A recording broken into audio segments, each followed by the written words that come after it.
In our nationwide quest to upskill ourselves, as we march into a digital and tech age, there's also rising anxiety for those who feel like they cannot catch up. A part of me, it's also a little concern that I would just be like skipping around all the time. It's fun, like I'm very curious about all these things, but I want to be like moving forward as well. But is it all about a skills chase as we strive to stay relevant?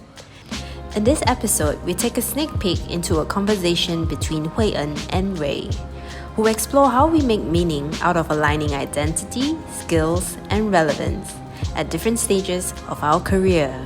Hi, I'm Huien.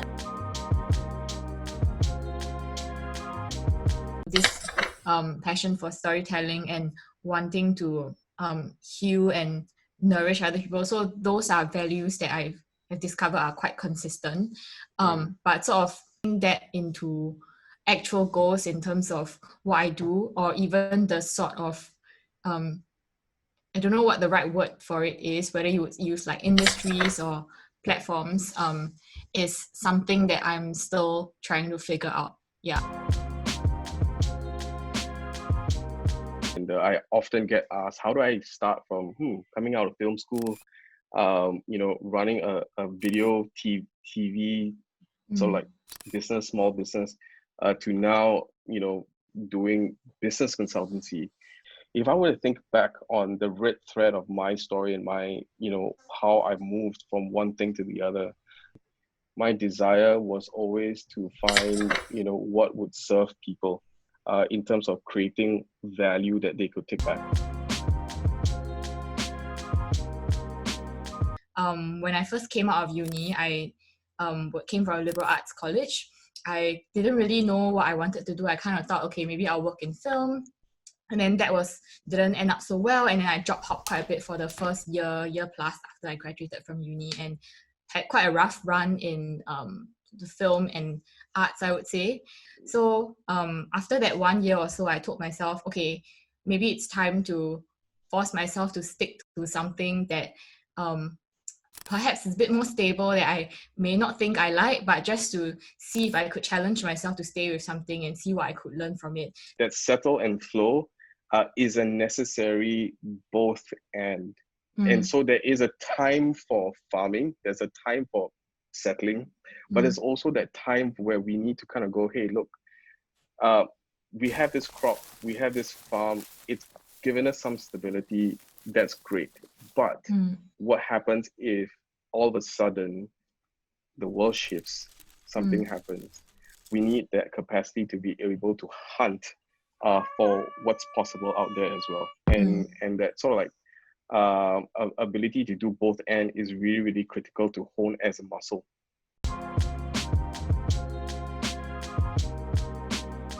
I'm curious to hear from you, Ray, about sort of your own career transition over the past 15 years in terms of reinventing yourself and how you made those transitions at each point. As I was growing up, one of my ambitions, one of my evolving ambitions was, to be a big media player. And so when I looked at Singapore and I understood a little bit more about how the market in Singapore works from a media perspective, we're consuming a lot of product and content from everywhere in the world, right? And then you realize, oh, how are we going to compete with that? So I realized, right, in terms of that scale of my ambition, I needed to channel that energy into something else. And I'm taking the skills that I've had, before I joined the firm, and borrowing from that experience and looking at how do I create new opportunities or new products or new services within where I work.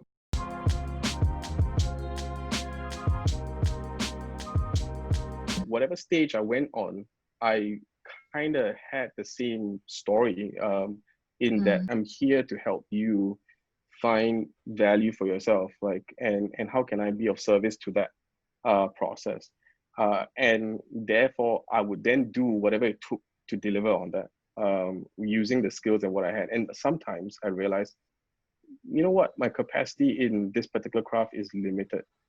What else can I learn to grow that capacity to be able to deliver on that passion? for a lot of people when they think about sort of making like career change or like switching to different industries or making a pivot, one thing that they sort of struggle with is emotionally when there are certain constraints and they can't sort of like get themselves around that. How was it like for you in terms of accepting that, okay, these are the constraints and I have to find a creative way to break out of it or work around it? Maybe if I would answer your question also a different way, I would have a lot of compassion for folks who feel like, hey, I'm an artist, this is what I do. I wish I had the platform to be able to do it. They're looking for themselves, be hired, express themselves. But that's not necessarily how industry works. Yeah. Nobody hires you for you to express yourself, right? And that's a very valid need. It's a valid human need. But we need to find platforms for that doesn't necessarily necessitate that. I mean, not to sound harsh, but no one owes us a living, right?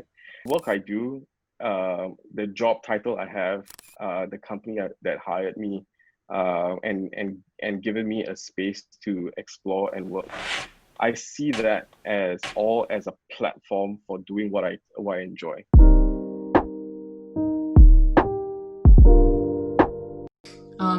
For me, I feel like this is probably the first decision I've made in years where it's really following this desire within me, and I don't even know where it's come from. It's like kind of like on the whim, like when I was young, I played this farming game, and then I decided that, okay, like farming seems cool, I'm just gonna try it out, even though it seems silly to just be going because I played a game.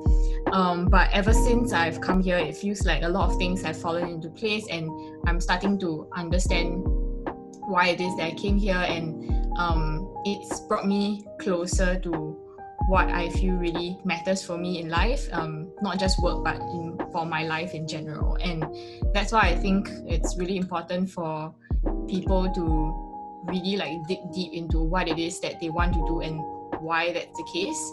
And I think that if you take a bit of risk to pursue it, of course, like depending on your situation as well, you'll find that things like start falling into place.